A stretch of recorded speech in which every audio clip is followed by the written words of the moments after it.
Okay, today we are not going to do math for fun, but instead we are going to have a small taste of real analysis. So if you want to be a math major, you are going to see all this one day. So have a look. First, as we all know, x squared is continuous from negative infinity to positive infinity, and we did a proof for that last time, right? It was not easy. It was pretty frustrating, as I told you guys already. And one of the things is that, of course, we could not just look at the graph and say, hey, that's the graph. It's of course continuous. We cannot do that. Oh man, but we did a proof, so don't get me wrong. However, did you know that x squared is not uniformly continuous from negative infinity to positive infinity? Huh? Right here we say continuous, and right here we say not uniformly continuous. What does this even mean? But you know what, before I explain anything else, there's a but. X squared is uniformly continuous on this interval. AB, this is a closed interval. Oh my god, wow!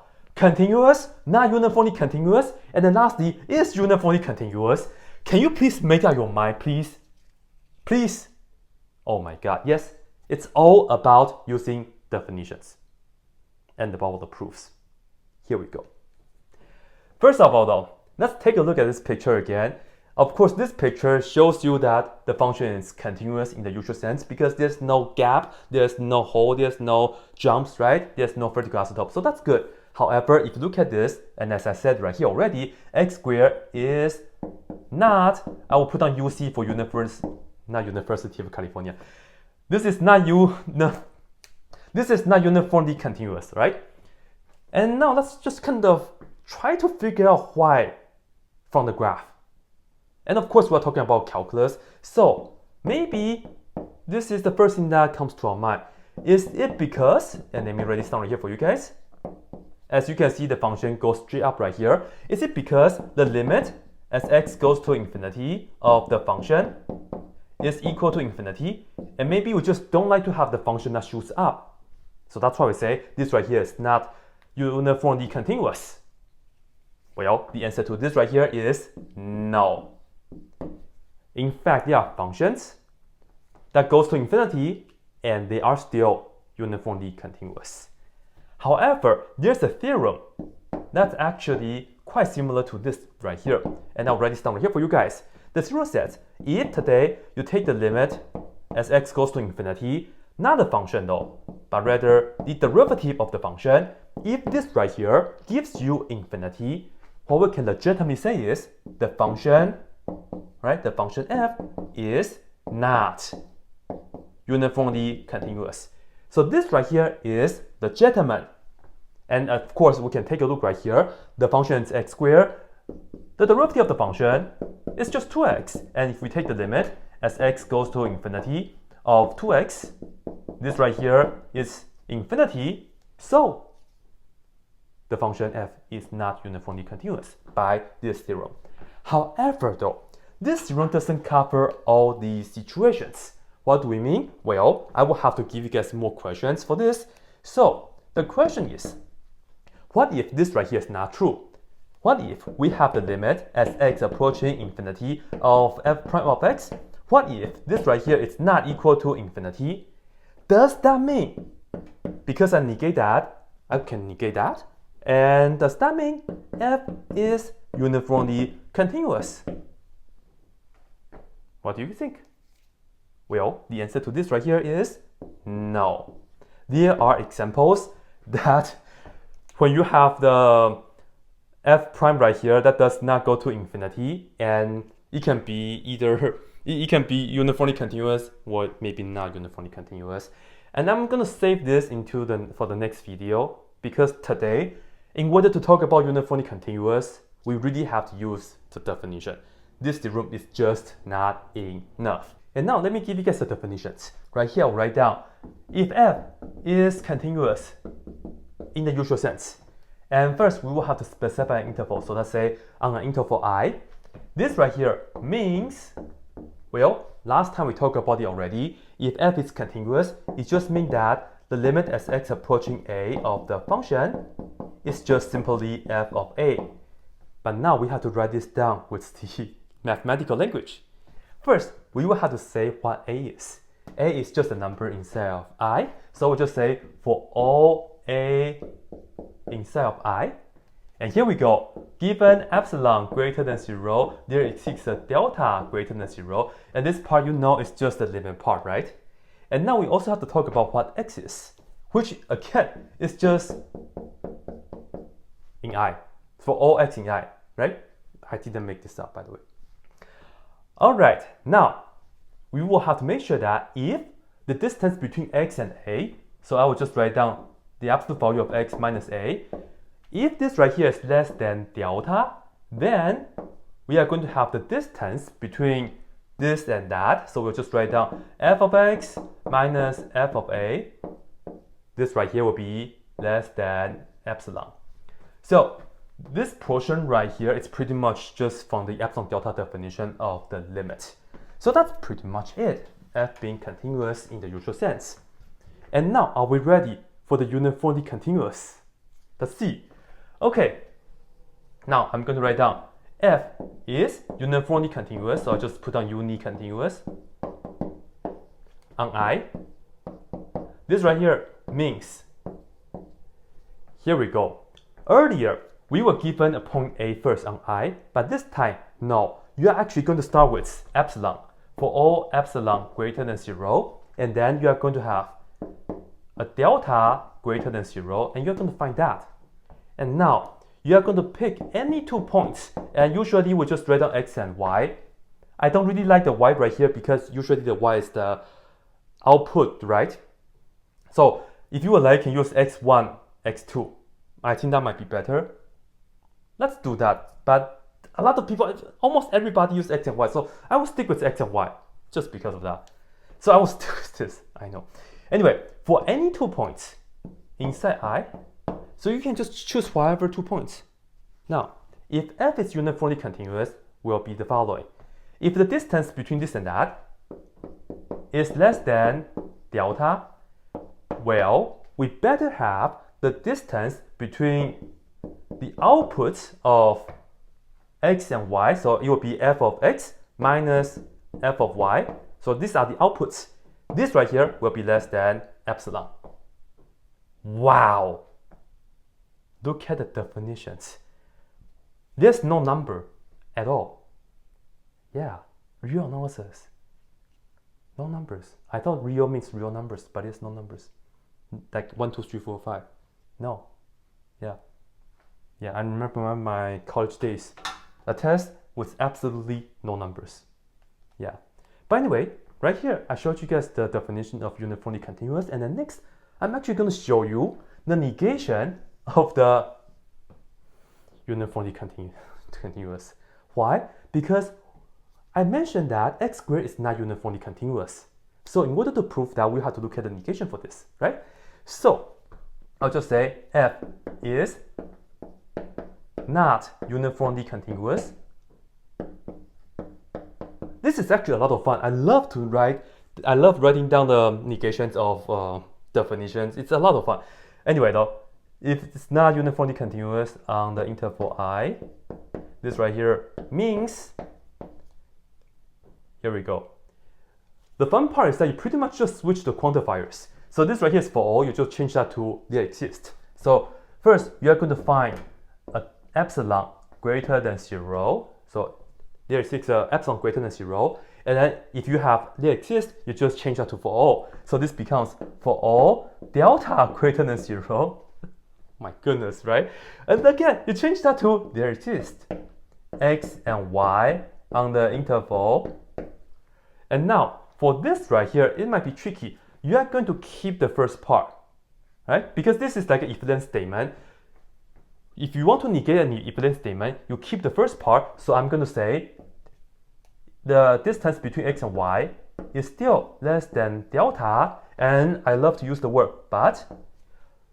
You negate this. Instead of saying this right here is less than epsilon, you're going to say the absolute value of f of x minus f of y is greater than or equal to epsilon. You know, by writing down the definitions and also the negations, it just makes me feel so good. Now, let's do the proofs. Which one should we prove first? Let's do the easy one first. Let's show that f is uniformly continuous. We did a continuous proof already last time. Watch my other video for that. Yeah, please. Let's see. Uniformly continuous. So I'm just trying to fit in the proof right here. So claim.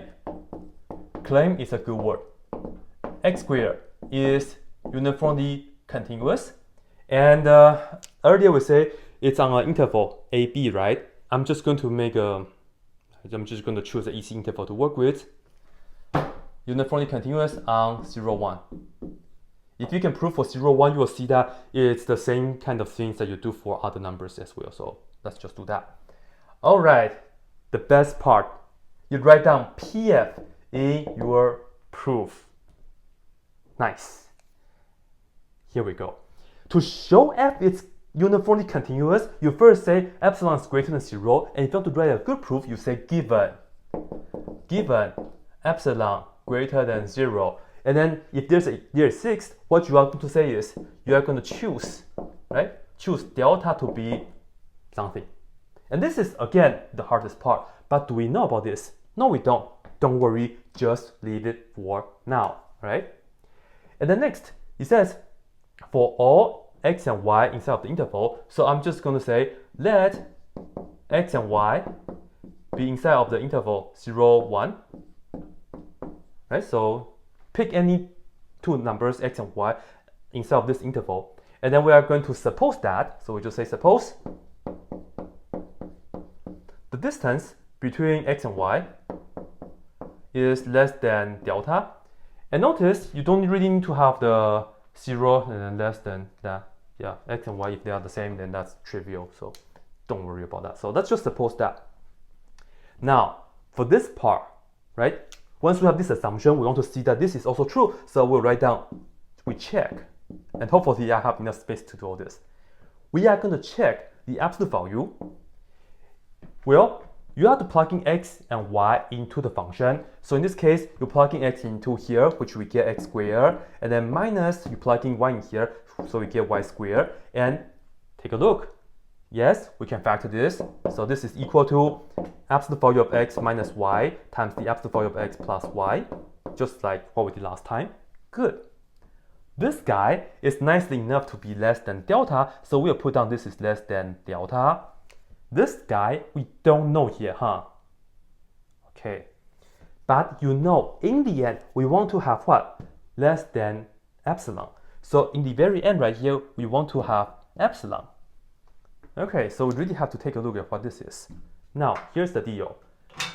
Go back here, notice that x and y, they are inside of this interval. So, x is inside 0, 1. Y is inside 0, 1. So what's the biggest that x can be? Just 1. What's the biggest that y can be? Again, 1.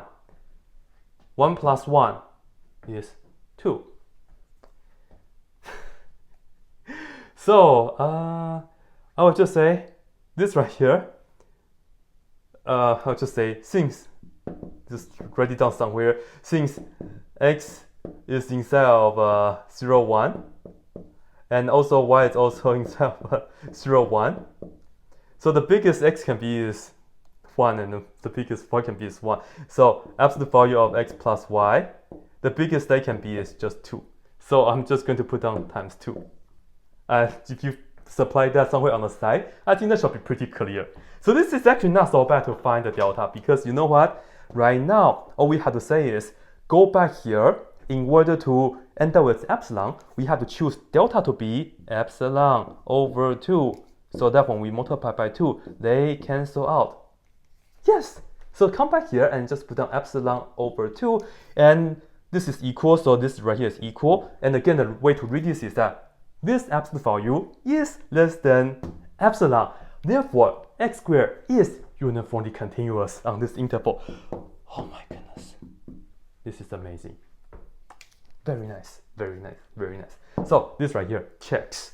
Now, what happens if we want to have the whole interval from negative infinity to positive infinity? Well, that's the other part. Oh my god, that's going to be the harder one. So if you're still watching, well, you're a tough guy, I would say. And yeah, let's see what we have to do with that. So I'm going to write down the claim over again just to be respectful to the claim that I'm about to write down. Here we go. Claim x squared is not uniformly continuous on negative infinity to positive infinity. So I'm trying to make sure I have enough space for everything. X squared is not uniformly continuous on negative infinity to positive infinity. The statement I told you guys earlier. What on R? Whatever, doesn't matter. Why not? Let's use R. Yeah, that's a much compact way to write that down. And because we're talking about notations anyway, right? So x squared is not uniformly continuous on R. I haven't written this down for a while. Yes. PF. And right now we are trying to prove not uniformly continuous, so we better follow this. So here we go. There is 6 and epsilon greater than 0. And this is how we can do it. If there is 6 goes first, what we can do is, again, there is 6, you can just use the word choose. Epsilon, and we can just choose a nice number to work with. And I think the best number to use is 1. You can use whatever number that you want, but let's just choose epsilon to be 1. Right? You can choose anything. I think it will work. Yeah, you'll see. Now, we are going to have any delta greater than 0. So right here, I'm just going to say, given any delta greater than 0. So this right here is given. It's a positive delta value. And again, there is 6. That means we are going to choose. So we're going to say choose x is equal to something, and then y is equal to something. And we don't know what x and y are yet. However, no matter what we put down right here, we have to make sure that the distance between x and y is less than delta. So let's write that down. We have to make sure that, so I'll say we need the absolute value of x minus y to be less than delta. After we have this, we also need to make sure that this happens. So we also need, so let's just put on n, the absolute value. F of x in our case will be just x squared, and then f of y, we just write it down as y squared. This guy will have to be greater than or equal to epsilon, which is 1 because we chose it. So we have to make sure that this is greater than or equal to 1. Now, this right here is definitely the hardest part. If you look at this, this is not so bad because the first thing we can do is factor it. Absolute value of x minus y times absolute value of x plus y. Good. However though, if you look at this, don't be too excited and say, hey, we have the absolute value of this guy is less than delta, and then just put down this being less than delta. Don't do that this time, because otherwise you see the inequality doesn't make sense. You say this is less than delta, and all of a sudden you say greater than 1. What? Doesn't make sense. That's not how you do this kind of proof for this one. So you really have no choice but come back here to think about what x and y should really be. So again, whatever we choose for x and y, the result right here has to be less than delta. What can be less than delta? Delta is positive, so you just kind of think about it. Well, if you cut delta into half, delta over 2 is definitely less than delta. So this is perfect. Hopefully, we can somehow make this become just delta over 2. Now just keep that in mind. If that's the case though, alright, what if I pick x to be delta over 2? And you see, we have delta being given right here, so we can write x in terms of delta, so that's okay. Can I just pick 0? 0 is a nice number. This is legit, but will it work? I don't know. Let's see. You see, x is delta over 2 and y is equal to 0. You put it down here and you write down equal sign. You're going to say this is equal to x minus y is just going to be delta over 2 minus 0, which is delta over 2. And then for this guy, you're going to add then up instead, which is still delta over 2, which is delta squared over 4. But is this really greater than or equal to 1? Can we be sure that this is greater than or equal to 1? No, we cannot, because delta is just any positive number. What if in this case delta is equal to 0.1? Then this right here is definitely not true. So you really have to just come back here and think about an expression for x and expression for y in terms of delta, and then somehow this statement right here will be legitimately true. And that's the hardest part. Oh my god, I wish it was that easy, but it's not. We really have to come back here and then erase. Okay. Okay, let's try.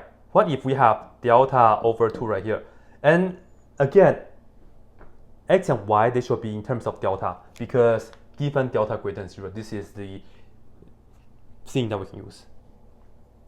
Okay, what if I add the delta here? Delta plus delta over 2 for x. And then in that case, I just want to have more stuff, you know. And y is delta. So this minus that will still be delta over 2, which is still going to be less than delta, so this is still true. And now let's see. Equal. X is this, y is that. When we subtract, we get this being delta over 2, just like what we wanted earlier. And then this guy, we're going to add them up. Delta plus delta is 2 delta, plus half delta is going to be 5 over 2 delta. Oh my god. This is just pretty much the same thing. Yes, now we have the 5 and then delta squared over 4. But what if delta is just 0.1? This right here is still not true. We really have to think carefully. Now, you see, our goal is to have this guy end up being what? Delta over 2, right?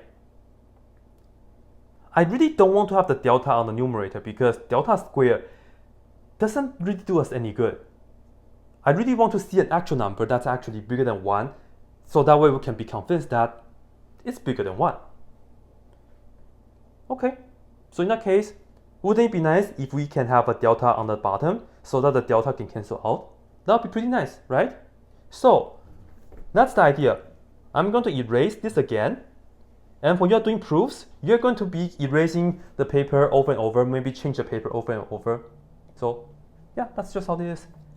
All right. Instead of saying delta plus delta over 2, how about let's try 1 over delta and then 1 over delta. And the reason I want to do that is because when I do this minus that, it's still going to be delta over 2, isn't it? Yes. Have a look. This is going to give us delta over 2. And then, check this out. This plus that is going to be 2 delta over 2. Sorry, this plus that is 2 over delta. Right? This plus that is 2 over delta. And then plus delta over 2. Yeah? You see? When you distribute this guy, oh my goodness, I'm going to just erase this a little bit more. When we distribute this guy, this and that, we just get 1. And then this and that, we get plus delta squared over 4. We have the 1 right here. This guy is delta squared over 4. I don't care what delta is anymore, because we know that delta is greater than 0, so we don't really care about what this is anymore. We just know that it's for sure greater than 0. So that means this guy is going to be greater than or equal to 1. You don't really need to have the equal sign here, because for sure it's greater than 1. But doesn't matter, because this is exactly the epsilon we chose. So now, we'll just come back here and say this legitimately and proudly. We are going to choose x to be 1 over delta plus delta over 2. In the meantime, we are going to choose y to be 1 over delta. So again, if you do the algebra, so this minus that, you get delta over 2, and then this plus that, you get 2 over delta plus delta over 2. distribute it because of this solid 1 plus a positive number here, we can for sure that this right here is greater than or equal to 1, which is the epsilon that we chose. Oh my goodness. Feels so good, isn't it? Ladies and gentlemen, this is why x squared is not uniformly continuous. This is definitely not easy at all. Yeah, but it feels so good after you can do something like this. After, yeah, it's just so good. Anyway, you guys know it. As always, that's it.